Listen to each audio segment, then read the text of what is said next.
Assalamualaikum warahmatullahi wabarakatuh. Apa kabar siswa kelas 5 SDN 190? Semoga Allah Subhanahu wa taala senantiasa memberikan kita perlindungan. Amin ya rabbal alamin. Alhamdulillah senang sekali dapat berjumpa dengan siswa kelas 5 SDN 190 dalam pembelajaran berbasis daring atau pembelajaran dalam daringan, dikarenakan saat ini kita dalam situasi darurat virus corona 19. Semoga Allah senantiasa memberikan perlindungan kepada kita dan keluarga kita. Amin. Dan semoga tidak pernah menyurutkan semangat kita untuk terus belajar atau thalabul ilmi, khususnya dalam pembelajaran pendidikan agama Islam. Dan hari ini kita akan masuk pada pembelajaran 10, yaitu tentang kisah keteladanan Luqman. Tentunya sebelum kita masuk pada materi kita kali ini, marilah kita awali pembelajaran kita dengan membaca doa bersama dari rumah masing-masing. Rabbi zidni ilma warzuqni fahma. Amin ya rabbal alamin. Mudah-mudahan Allah senantiasa memberikan kita ilmu yang bermanfaat dan kita semua diwafatkan oleh Allah dalam keadaan husnul khotimah. Amin. Baik, kita masuk kepada materi kita tentang Luqman. Sekilas tentang Luqman Al-Hakim. Tahukah kalian siapa itu Luqman? Keteladanan apa yang sudah diberikan oleh Luqman Al-Hakim? Luqman Al-Hakim adalah seorang hamba Allah yang soleh, yang terkenal karena nasihat-nasihatnya kepada anaknya. Dia bukanlah seorang nabi, namun dia adalah seorang manusia biasa yang solih dan berakhlak mulia. Menurut sebagian pendapat, Luqman Al-Hakim adalah seorang tukang kayu yang berasal dari Habsi. Habsi itu kalau sekarang itu adalah negara Ethiopia. Ada juga yang berpendapat Luqman Al-Hakim adalah seorang hakim. Hakim itu artinya orang bijaksana ya. Luqman Al-Hakim adalah seorang hakim yang hidup pada masa Nabi Daud alaihi salam. Nama dan kisah Luqman Al-Hakim diabadikan oleh Allah Subhanahu wa taala dalam Al-Qur'an karena dia adalah orang yang soleh dan berakhlak mulia yang patut untuk kita contoh dan kita teladani. Dalam sebuah kisah dikatakan bahwa Luqman Al-Hakim berkata kepada anaknya, "Wahai anakku, datangkanlah kebaikan bagi agama dan duniamu. Teruslah lakukan hingga mencapai puncaknya. Jangan pedulikan cacian orang lain, sebab kita tidak pernah bisa membuat orang lain menerima keadaan kita." Kemudian Luqman mengatakan lagi kepada anaknya, "Wahai anakku, datangkanlah seekor keledai kepadaku, dan mari kita buktikan keadaan ini." Lalu Luqman Al-Hakim mengajak putranya untuk melakukan sebuah perjalanan. Pertama, Luqman Al-Hakim menaiki keledai tersebut. Kemudian anaknya menuntun keledainya. Lalu mereka bertemu dengan sekelompok orang. Orang tersebut mengatakan, betapa sombongnya ayah tersebut. Anaknya berjalan sementara ayahnya menunggang keledai. Lalu Luqman Al-Hakim mengatakan kepada anaknya, "Anakku, dengarkanlah apa yang mereka katakan." Lalu mereka terus berjalan, namun mereka menukar posisi. Kalau awal tadi Luqman Al-Hakim yang menaiki keledai, sekarang Luqman Al-Hakim meminta anaknya untuk menaiki keledainya dan Luqman Al-Hakim yang menuntun keledainya. Lalu mereka bertemu dengan sekelompok orang. Orang tersebut mengatakan, betapa congkaknya anak tersebut. Ia tidak kasihan melihat ayahnya menuntun keledai. Lalu Luqman Al-Hakim hanya berkata kepada anaknya, "Wahai anakku, dengarkanlah apa yang mereka katakan." Selanjutnya mereka pun melakukan perjalanan kembali.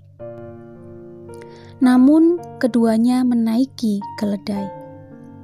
Kemudian mereka bertemu lagi dengan sekelompok orang.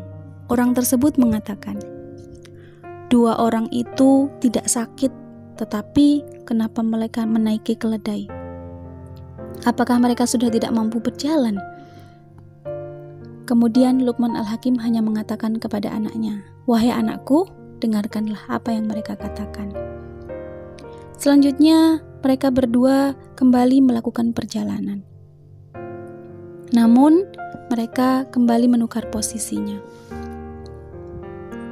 di awal tadi mereka menunggang keledai keduanya, sekarang mereka berdua berjalan dengan menuntun keledai mereka. Lalu mereka bertemu dengan sekelompok orang. Orang tersebut mengatakan, betapa bodohnya kedua orang tersebut. Keledainya nampak sehat, tetapi kedua orang tersebut tidak menaikinya. Nah, itu terbukti dalam kisah yang dikisahkan oleh Luqman Al-Hakim bahwa kita dapat mengambil pelajaran bahwa kita tidak akan pernah bisa mengikuti apa yang diinginkan oleh orang. Semua orang memiliki pendapat yang berbeda, ada yang setuju dan ada yang tidak setuju dengan apa yang kita lakukan. Namun, sebaiknya kita sebagai manusia yang bijaksana, kita dapat mengambil pelajaran dan mengambil hikmah. Apapun yang dikatakan oleh orang, maka hendaknya kita selalu berpegang teguh terhadap prinsip-prinsip kehidupan dan selalu berpikir positif. Sebelum kita belajar lebih jauh mengenai kisah tentang Luqman Al-Hakim, kita dengarkan terlebih dahulu Quran Surah Luqman ayat 12 berikut. A'udzu billahi minasy syaithanir rajim. Bismillahirrahmanirrahim.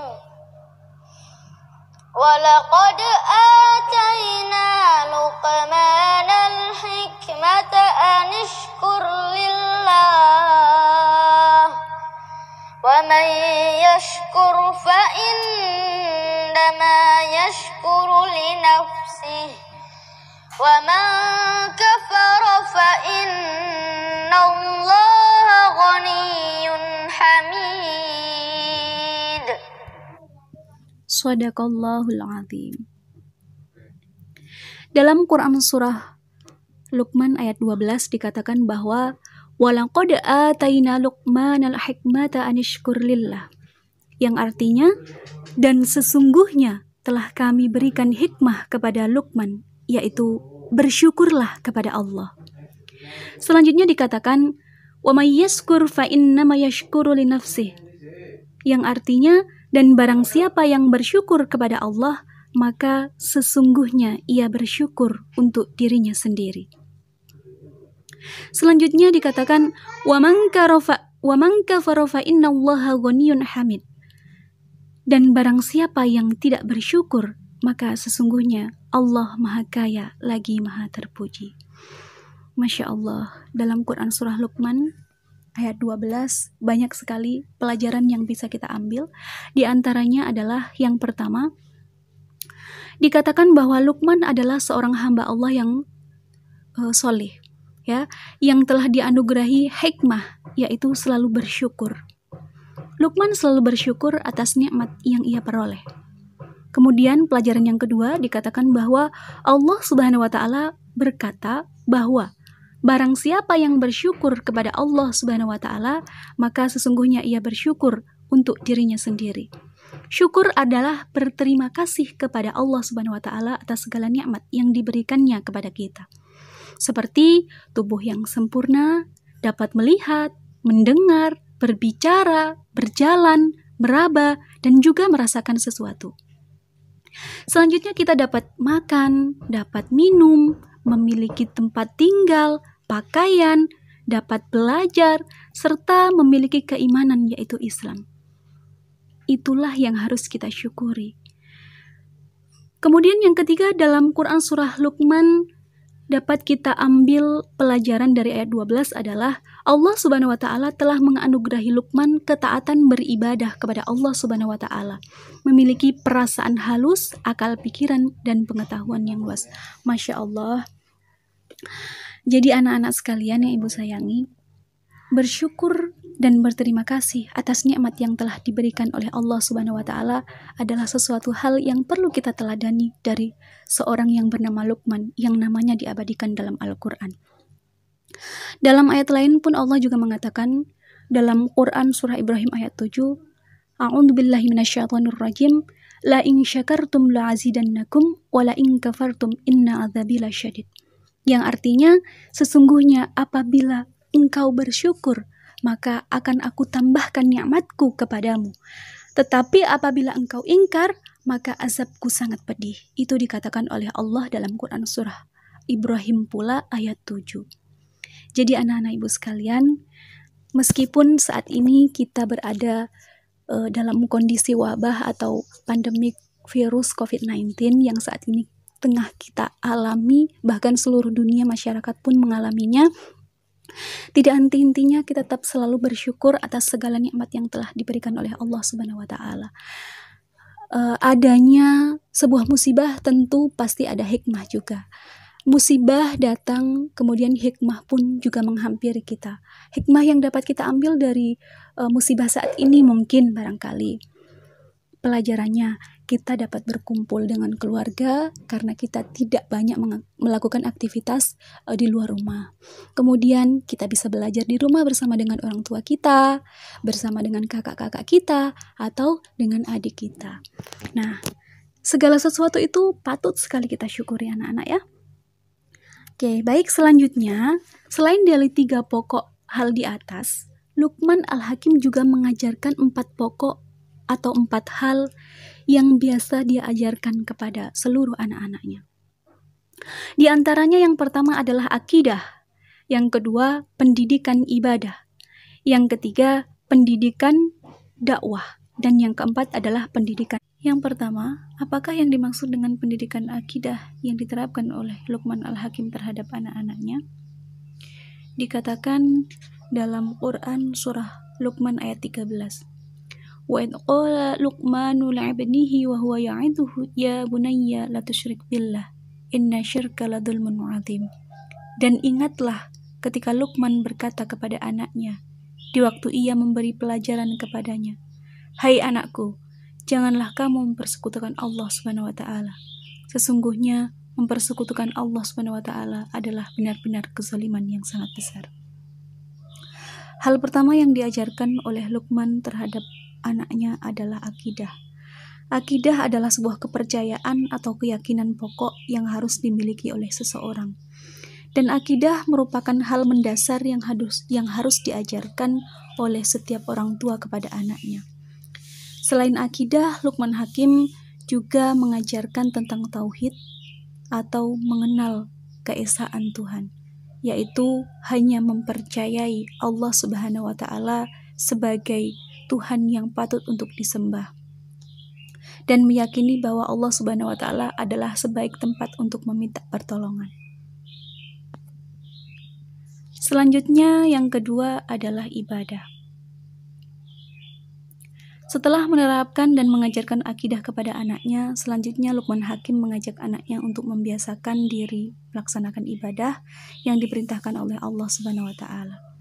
Di mana dalam Quran surah Luqman ayat 17 dikatakan penggalannya adalah A'udzubillahi minasyaitonirrajim, ya bunayya aqimus shalah, yang artinya hai anakku, dirikanlah sholat. Jika sedari kecil kita sudah terbiasa untuk melaksanakan ibadah sholat, maka selagi kita besar sudah menjadi kewajiban dan tidak perlu disuruh-suruh lagi. Sebagaimana ibadah sholat ini adalah juga diperintahkan oleh Rasulullah SAW, memerintahkan kepada para orang tua untuk memerintahkan agar anaknya melaksanakan sholat seketika mulai dari umur 7 tahun hingga mereka usia 10 tahun. Jika tidak mau melaksanakan sholat, maka diperintahkan untuk memukulnya. Selanjutnya yang ketiga, pendidikan dakwah. Hal yang ketiga yang diajarkan oleh Luqman Hakim kepada anaknya adalah dakwah. Luqman Al-Hakim mengajarkan anaknya berani berdakwah, mengajak kepada manusia berbuat kebaikan dan mencegah kepada kemungkaran. Berani yang menyatakan hal yang benar itu adalah benar dan yang salah itu adalah salah. Sebagaimana penggalan daripada potongan ayat Quran surah Luqman ayat 17 yang berbunyi, A'udzubillahi minasyaitonirrajim, wa'mur bil ma'rufi wanha 'anil munkar, yang artinya dan suruhlah manusia mengerjakan yang baik dan mencegah mereka dari perbuatan yang mungkar. Selanjutnya yang keempat adalah pendidikan akhlak. Hal terakhir yang diajarkan Luqman Hakim terhadap anaknya adalah akhlak. Akhlak adalah budi pekerti atau tingkah laku, ataupun perangai manusia. Yang pertama adalah sabar. Allah Subhanahu wa Ta'ala menyebutnya dalam Quran Surah Luqman ayat 17, penggalanya adalah A'udzubillahi minasyaitonirrajim, wasbir ala ma asabak, inna dzalika min azmil umur. Dan bersabarlah terhadap apa yang menimpa kamu. Sesungguhnya yang demikian itu termasuk hal-hal yang diwajibkan oleh Allah Subhanahu wa Ta'ala. Seperti yang sudah sering kita dengar bahwa innallaha ma'as sabirin. Sesungguhnya Allah bersama dengan orang-orang yang sabar. Kemudian yang kedua adalah rendah hati. Luqman Al-Hakim mengajarkan anaknya agar selalu berperilaku rendah hati atau menghargai orang lain. Ingat, rendah hati itu berbeda dengan rendah diri. Rendah hati adalah berperilaku merendahkan diri kita di hadapan Allah Subhanahu wa Ta'ala, atau yang biasa disebut dengan tawaddu. Sementara rendah diri itu artinya adalah pemalu. Rendah hati itu memiliki lawan, yaitu sifat sombong atau angkuh atau meremehkan orang lain. Sebagaimana Allah menyebutkan dalam Quran Surah Luqman ayat 18 bahwa larangan terhadap diri kita untuk berperilaku sombong. Karena semua manusia di hadapan Allah itu sama. Yang membedakan adalah tingkat keimanan dan ketakwaannya. Selanjutnya yang ketiga adalah mensyukuri nikmat.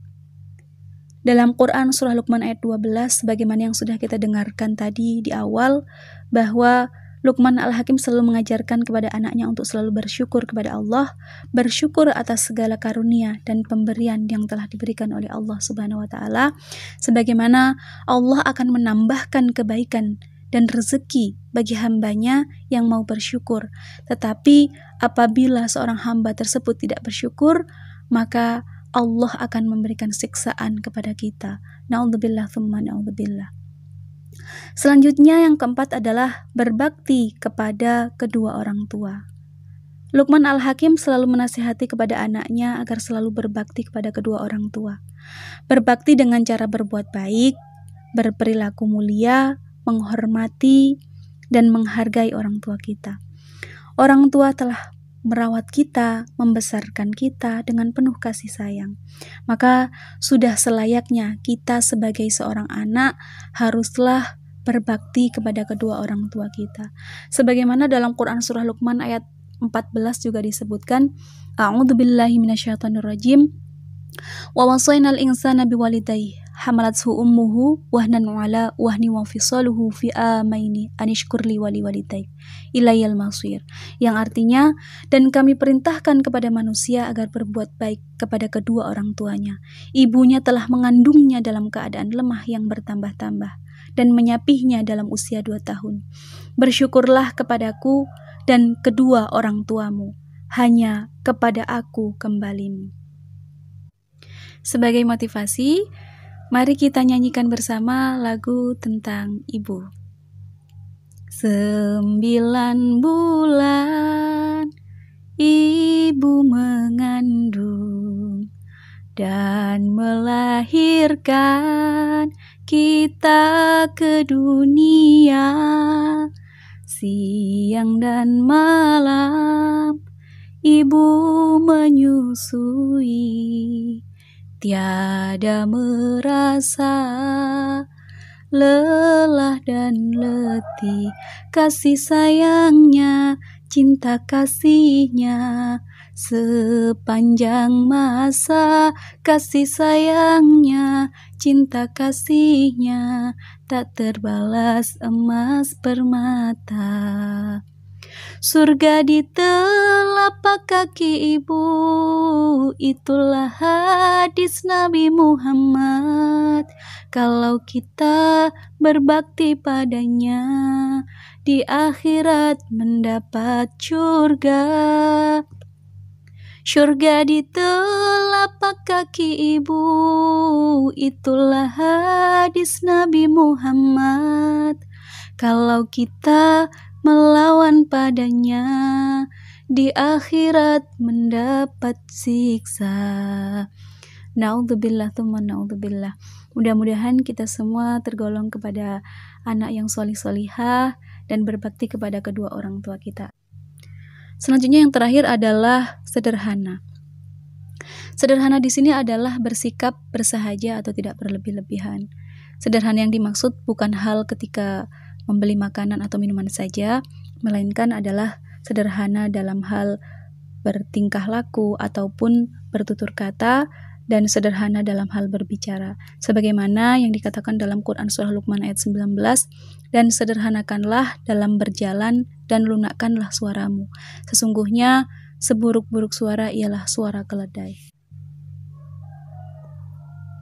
Selanjutnya ini ada beberapa contoh perbuatan baik yang bisa kita lakukan dalam kehidupan sehari-hari dalam hal meneladani daripada Luqman Al-Hakim sebagai manusia yang bisa kita teladani dalam kehidupan sehari-hari. Contohnya adalah berperilaku hormat dan patuh kepada bapak dan ibu guru, hormat dan patuh kepada kedua orang tua, rajin mengaji, rajin belajar, rajin beribadah dan juga berdoa. Selanjutnya, berangkat ke sekolah tepat waktu, bertutur kata yang santun, dan mengerjakan tugas di rumah tepat pada waktunya. Demikianlah yang dapat kita pelajari dalam pembelajaran 10. Mutiara hikmah yang dapat kita ambil dari pelajaran ini adalah bahwa pendidikan akidah adalah kepercayaan atau keyakinan pokok yang harus dimiliki oleh setiap orang, di mana intisarinya adalah Luqman Al-Hakim adalah seorang yang solih dan berakhlak mulia. Beliau adalah orang tua yang selalu mengajarkan kepada anak-anaknya tentang nasihat-nasihat yang baik, di mana ada 4 pendidikan pokoknya. Yang pertama adalah akidah, ibadah, dakwah, dan juga akhlak. Tetap semangat belajar di rumah, semoga COVID-19 segera berlalu dan kita bisa berjumpa kembali di sekolah. Amin. Salam kangen dari Bu Guru. Mohon maaf atas segala kekurangan. Saya akhiri. Wassalamualaikum warahmatullahi wabarakatuh.